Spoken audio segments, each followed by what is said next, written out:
Come with me to a place of wondrous contradictions. A place that is silent and unstirring, yet restless and alive. A place of untold peace and boundless dread.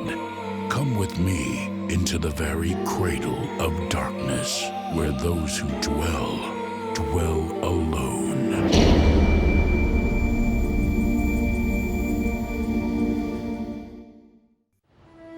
An antique store, alive with the ghosts of bygone days. Yet the proprietor, Albert Vong, has labored long and hard to block out the past, his own past.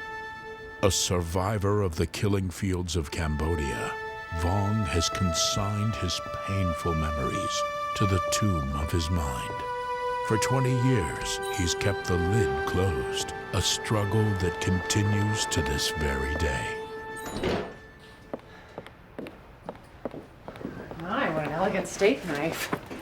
Don't tell me, it's a priceless ceremonial piece. In feudal times, it was a weapon held sacred by royal court assassins, given by the king to those he favored most. Yeah, so they could butcher his enemies with heads held high. Story of our homeland in a nutshell. I thought you had classes all afternoon. That was yesterday, Dad. We have a date for dinner tonight, remember? Is it Friday already? You lose track of the days when you live alone. I just saw Mr. Loy. He says you stopped playing chess with him. That man's a fool. He chatters on about the old days like a fishwife. Mother would have hated to see you cut yourself off from your friends. Your mother was my only real friend. And when she passed away... Amy, let me live my life in peace. Cooped up in here? Shut out from the world around you? I'm sorry, Dad, but that's no way to live. And I've been meaning to tell you. I invited a friend to join us for dinner tonight. You did what? His name is Stephen Kimra. He lives in my dorm. He's a graduate student in history. His parents are from the old country. I don't care where they're from. You know how I feel about having strangers in my house. And I like this guy, Dad. I like him a lot. Actually, he reminds me of you. He's intense, intelligent, and caring, and I think he really likes me. Please, Dad, don't shut yourself off. Not from me.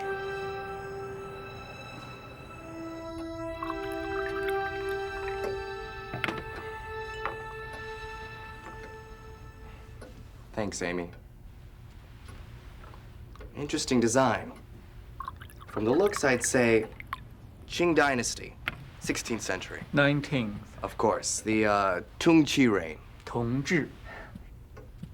You should have seen Stephen admiring your collectibles downstairs. It was all I could do to tear him away. An appreciation of the past is a rare trait in the young. Well, I feel it's important that we should study the past, Mr. Vong.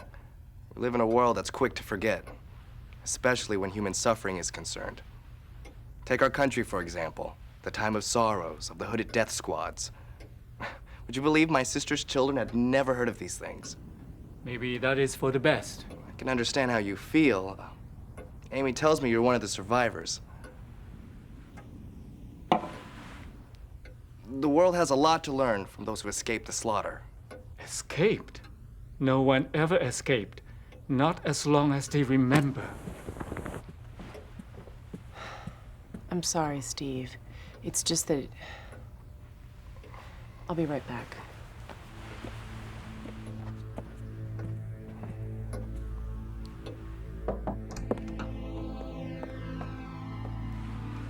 You brought him here to pry. No, Dad, To I make me didn't. talk about things I choose to forget.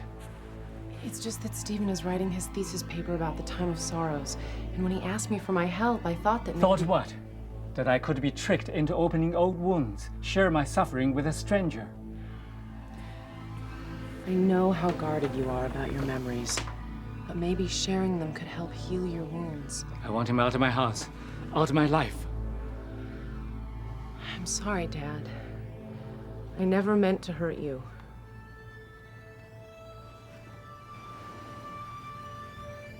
Some things are best left untold.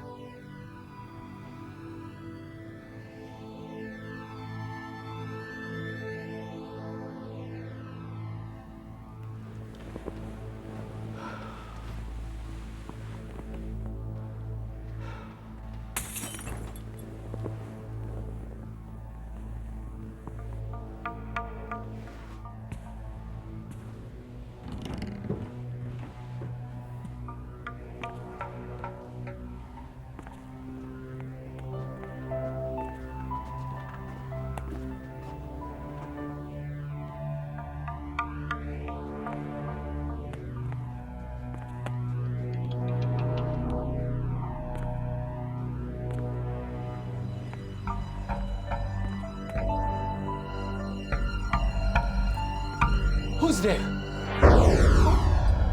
Who are you? What do you want? Answer me! You know who we are. And why we've come back.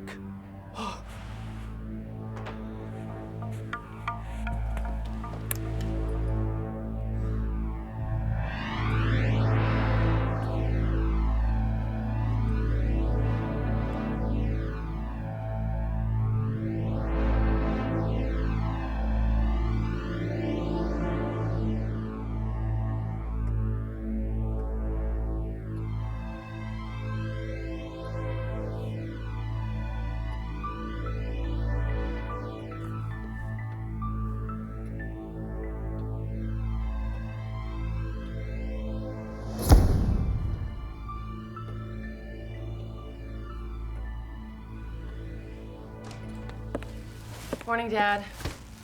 I know you go ballistic when I show up without calling, but I was passing the bakery on my way to school and...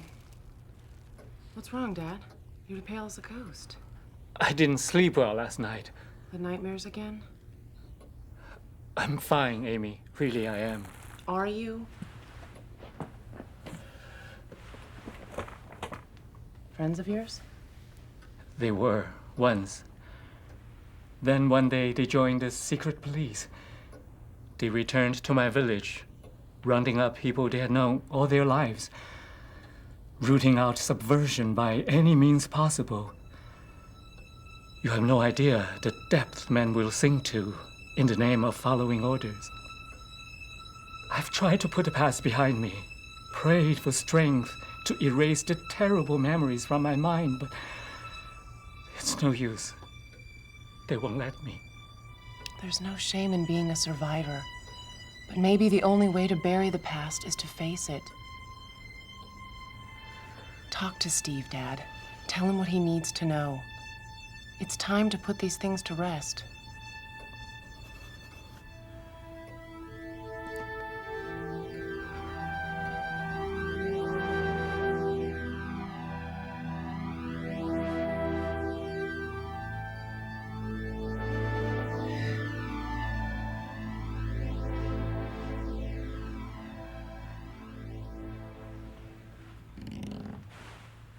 Amy?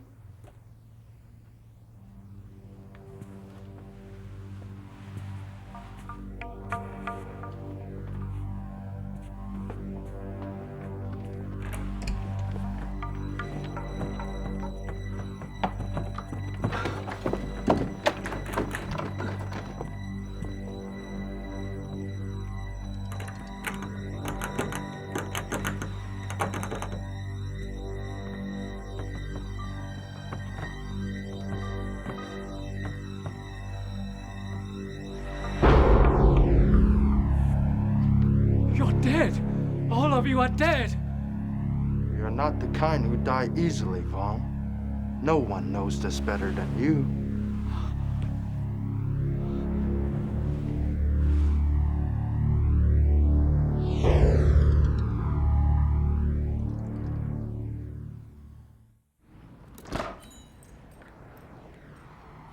Dad? Are you here? That's weird. He never locks the door during business hours. Dad? Oh my God.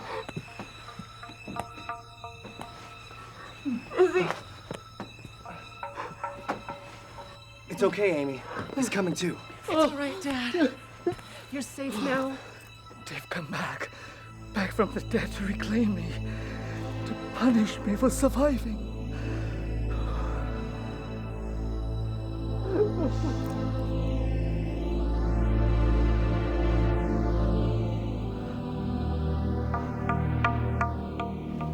I'll go make more tea. Sure don't need some help? I can manage. If you could just keep my father company. I'd be glad to.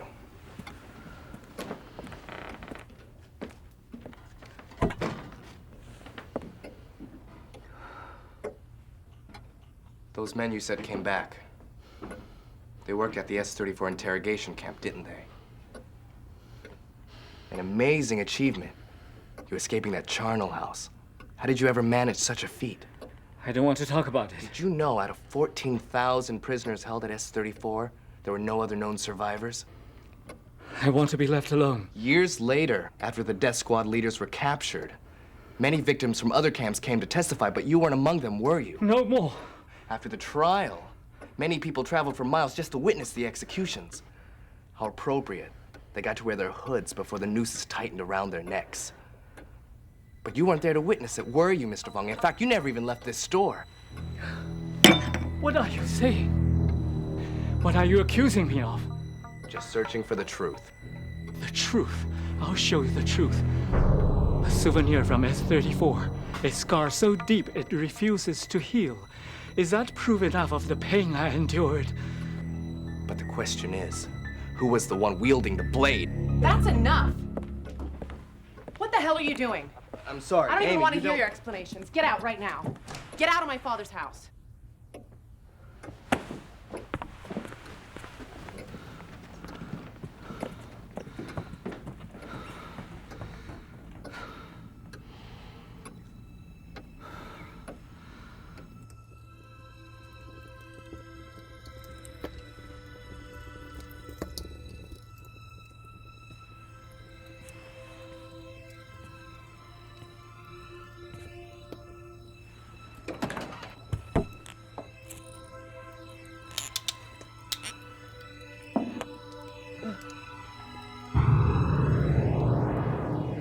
We saved it for you, comrade. It seems like only yesterday when you wore that hood with pride. It's useless, Vong. All the flames of hell won't burn away the past. No, there has to be an end to it. You've nothing to be ashamed of. Your duty was to extract confessions, and this you did with great success. I had no choice. I was under orders. There was always a choice, and you chose to survive. You survived when that prisoner slashed your throat. And the war turned against us. You bribed your way to safety, to a new life in a new land. No one ever dares suspect. Not even your wife. It's all different now. I'm not the man I was. Amy's friend doesn't see it that way. He's determined to expose you, to bring you to justice at all costs. That's why we've come back to help you. No, You've survived too long to back down now. I can't. Not anymore.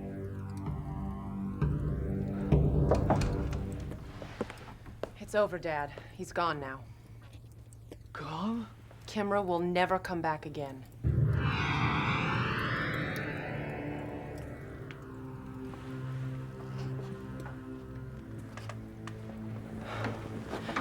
God forgive me for bringing him into this house. I thought his intentions were pure, but all he ever wanted was to spew his filthy accusations, his terrible lies. That's all they were, nothing but lies. There's just no way you could be guilty of such atrocities. A person lives with someone all their life. They know who that person really is.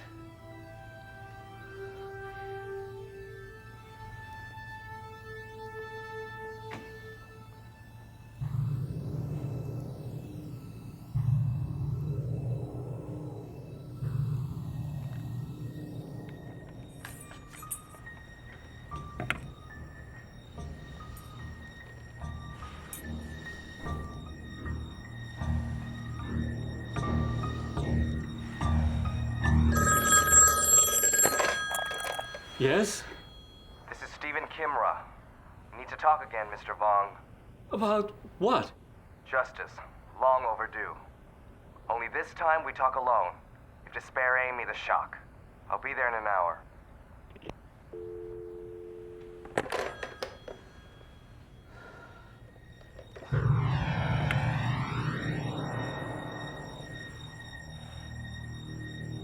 You know what you have to do.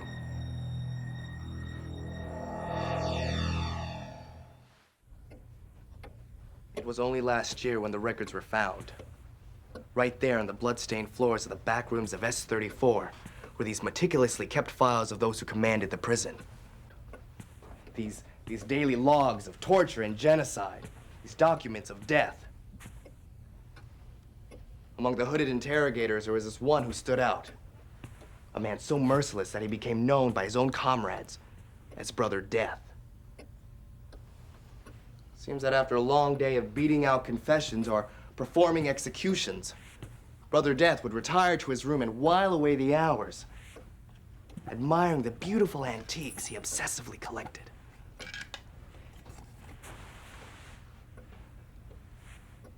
He was also quite fastidious about documenting his victims. Among the thousands butchered during his tenure, several names seem to spring to mind. My grandparents, for example, were near the top of the list.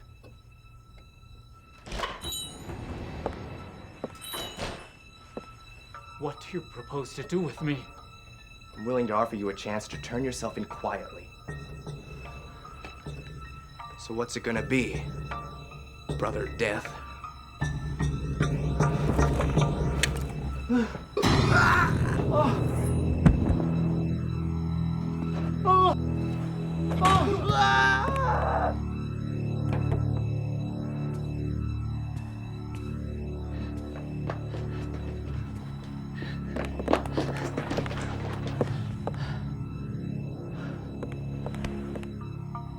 Amy!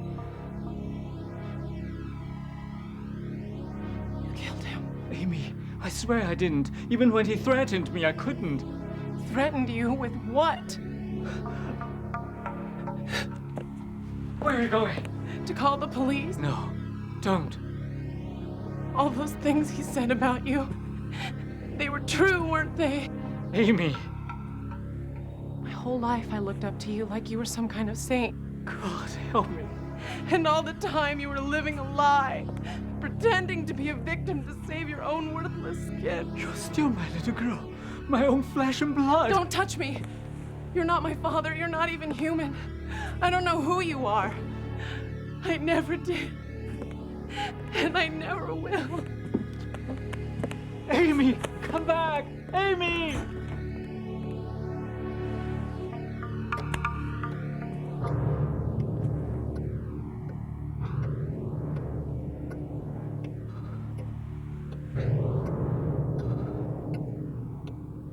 You'd be a fool to let her go.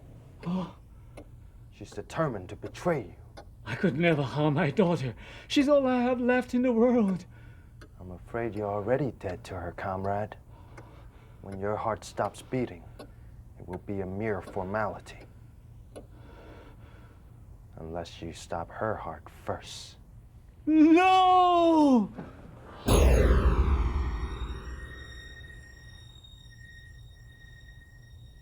Fourth Precinct. Hello? Hello?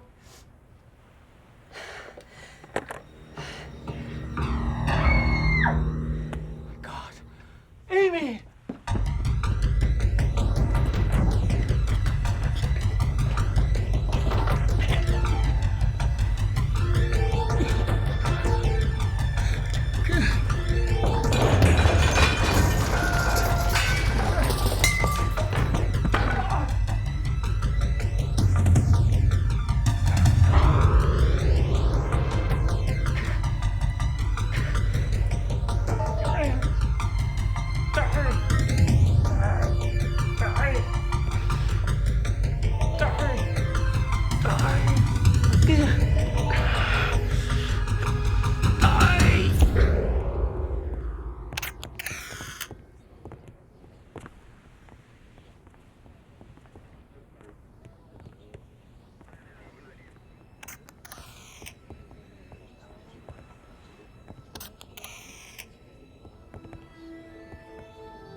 The ghosts of a guilt-ridden past are a patient lot.